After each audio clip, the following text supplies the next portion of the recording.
नमस्कार दोस्तों, एक बार फिर से आप लोगों का स्वागत है फैक्ट एंड स्टोरी मैशअप की एक हैरान कर देने वाली कहानी में। ये कहानी जुड़ी हुई है भगवान कल्कि से। भगवान विष्णु का ऐसा 10वां अवतार जो अभी तक पृथ्वी पे अवतरित भी नहीं हुआ है, और उनसे जुड़ी ये घटना यकीन मानो आपके रोंगटे खड़े कर देगी। दरअसल ये कहानी है एक मनीष नाम के लड़के की। इसके परिवार के सभी लोग धार्मिक प्रवृत्ति के थे। वो लोग भगवान के प्रति बहुत ही ज़्यादा निष्ठा रखते थे, और मनीष भी भगवान श्री कृष्ण का बहुत ही बड़ा भक्त था और पूरी निष्ठा से भगवान श्री कृष्ण की भक्ति किया करता था, और भगवान के प्रति उसकी आस्था बहुत ही ज़्यादा थी। दरअसल मनीष भगवान कल्कि का बहुत बड़ा भक्त था, जो कि अभी तक इस पृथ्वी पे अवतरित हुए भी नहीं है, और शायद ही भगवान से जुड़ा कोई ऐसा मंदिर होगा जहाँ पर ये गया ना हो। इसने लगभग सारे मंदिरों पर विजिट किया था और हर जगह दर्शन किए थे, और साथ में इसका एक फ्रेंड था। वो फ्रेंड भी इसके साथ में जहाँ भी ये जाता था इसके साथ में दर्शन करने पहुँच जाया करता था।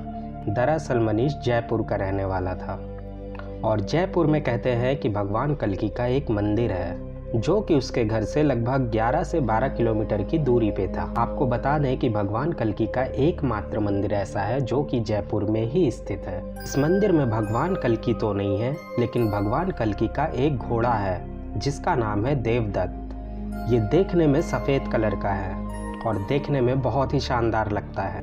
कहते हैं कि जब भगवान कल्कि अवतरित होंगे तो वो इसी घोड़े पे आके इस घोड़े को स्पर्श करेंगे, और उनके स्पर्श से इस घोड़े में जान आ जाएगी, और इस घोड़े पे सवार होके वो कलयुग का अंत करेंगे और अधर्म का नाश करके धर्म की उत्पत्ति करेंगे। दोस्तों, जब ये सब बातें मनीष ने सुनी तो मनीष के भी मन में हुआ कि एक बार वो भगवान कल्कि के दर्शन जरूर करने जाएगा और इस मंदिर में एक बार जरूर विजिट करेगा। जैसा कि मैंने बताया कि भगवान कल्कि का जो मंदिर था वो मनीष के घर से 11 से 12 किलोमीटर की दूरी पे था। तो मनीष ने एक नियम बनाया कि कुछ भी हो जाए वो हर मंगलवार को इस मंदिर में ज़रूर जाएगा और भगवान कल्कि के दर्शन करेगा। तो दोस्तों, मनीष ने इस तरह से हर मंगलवार का एक नियम बना लिया कि वो हर मंगलवार को इस मंदिर में जाएगा और हर मंगलवार भगवान के दर्शन करेगा। मनीष ने ये सोच लिया था चाहे कुछ भी हो जाए, बरसात हो, आंधी हो, तूफान हो, कुछ भी हो, लेकिन वो मंदिर दर्शन करने ज़रूर जाएगा, और वो ऐसा करता भी है। वो हर मंगलवार को मंदिर जाता था, और साथ में उसका एक दोस्त था, वो भी साथ में जाया करता था। आपको बता दे दोस्तों, एक दिन ऐसा हुआ कि मनीष का स्कूल था और स्कूल के बाद वो ट्यूशन गया, और ट्यूशन जाने के बाद ट्यूशन से उसको काफ़ी ज़्यादा लेट हो गया, और वो घर गया और घर से मंदिर जाने के लिए रवाना होने लगा। साथ में उसका दोस्त भी था। लगभग रात ज़्यादा हो जाने के कारण घर वालों ने उसको रोकना शुरू कर दिया, और घर वालों ने कहा कि आज नहीं, तुम अगले मंगलवार को चले जाना। लेकिन मनीष ने कहा कि आधे एक घंटे का सफ़र है, हम आधे एक घंटे में वापस आ जाएंगे, और वो नहीं माना और अपनी बाइक उठाया और बाइक में अपने दोस्त को बैठाया और मंदिर के लिए निकल गया। दोनों दोस्त बाइक में बैठे थे और आपस में यही बातें कर रहे थे कि हम जल्दी से जाएंगे, दर्शन करेंगे और वापस आ जाएंगे, क्योंकि रात बहुत ज़्यादा हो गई थी। रात के लगभग 9 बजे का समय था, और रास्ते में अचानक उनकी स्कूटी खराब हो जाती है। मनीष और उसका दोस्त स्कूटी से उतरते हैं और स्कूटी को स्टार्ट करने की कोशिश करते हैं, लेकिन स्कूटी स्टार्ट नहीं होती। वो लगातार प्रयास करते हैं, लेकिन फिर भी स्कूटी स्टार्ट नहीं होती है। अंत में हार मानकर दोनों सोचते हैं कि स्कूटी को हम ऐसे ही खींचते हुए थोड़ी दूर तक ले चलते हैं, क्योंकि वहाँ से कुछ दूरी पर ही एक मैकेनिक की गैराज थी, और उन्होंने सोचा कि अगर हम इस गैराज तक स्कूटी को ले जाते हैं तो हमारी स्कूटी सही हो जाएगी और हम समय पे दर्शन करके वापस लौट आएंगे। अब दोस्तों, आप लोगों को बता दूं, ये लोग ऐसे एक रास्ते में थे जहां पर 4 किलोमीटर आगे और 4 किलोमीटर पीछे तक कोई भी नहीं था। घनघोर अंधेरा था, इतना ज़्यादा अंधेरा था कि वहां कोई भी नहीं दिख रहा था।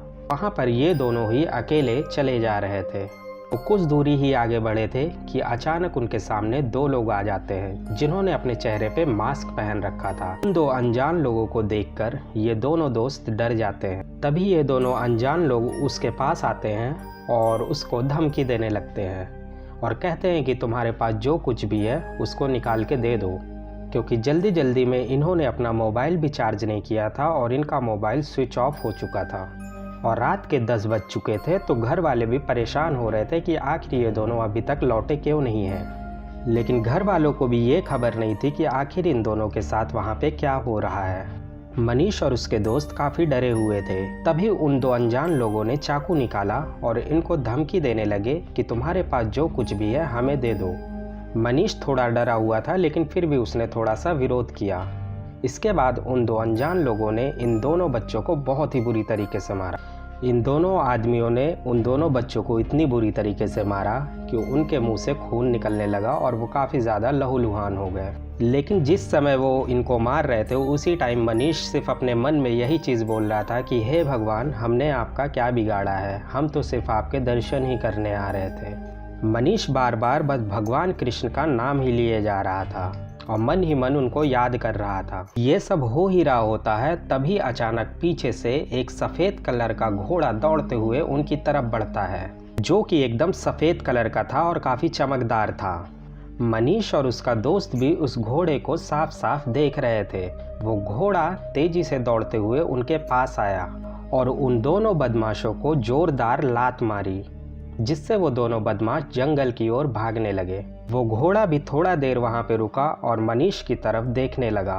उसके बाद वो जंगल में उन्हीं के पीछे चला गया। तभी मनीष और उसका दोस्त किसी तरह से वहाँ से उठे और अपनी स्कूटी को उठाया और आगे की तरफ बढ़ने लगे।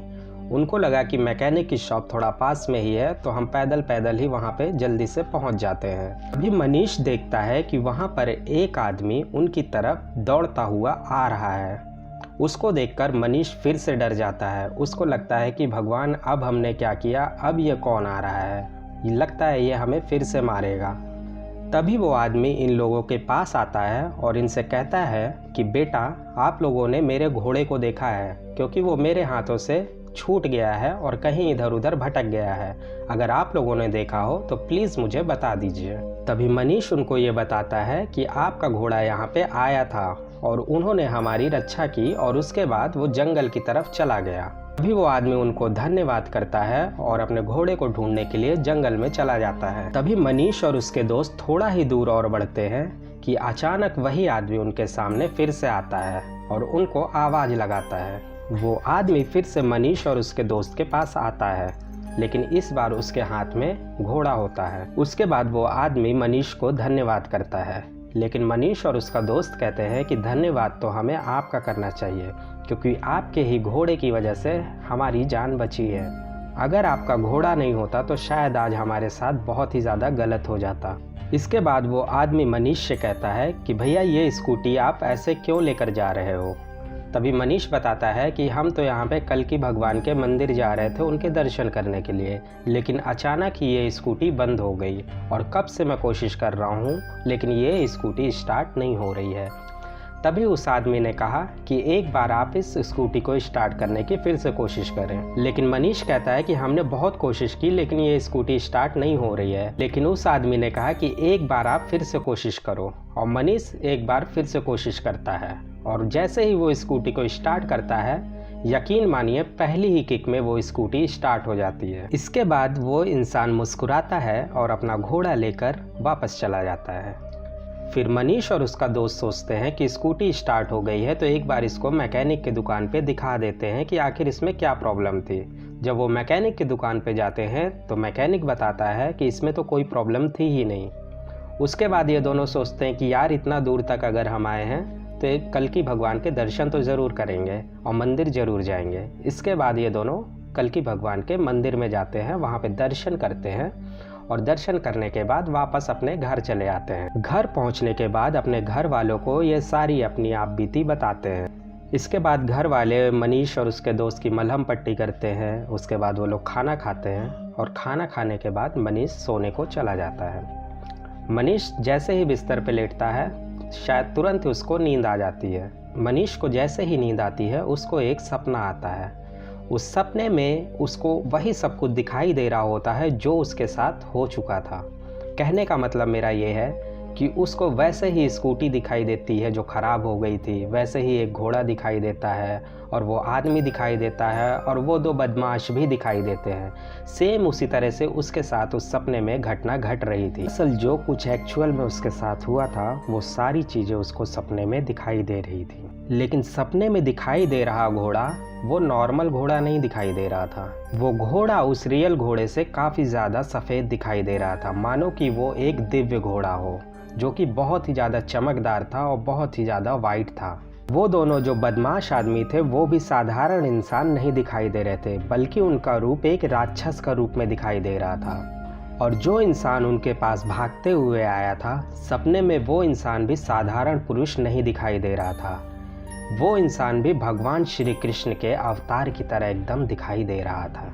आपको बता दें कि भगवान कृष्ण का रंग तो सांवला था, लेकिन सपने में दिखाई देने वाला ये इंसान, या आप इनको भगवान भी कह सकते हो, इनका रंग एकदम गोरा था। जिन्होंने अपने गले में सफ़ेद रंग की माला पहनी हुई थी, सफ़ेद मोतियाँ थी जिनमें, और इन्होंने अपने गले में एक सफ़ेद कलर का गमछा डाल रखा था और सफ़ेद कलर की धोती ले रखी थी, और इनके हाथ में एक तलवार थी।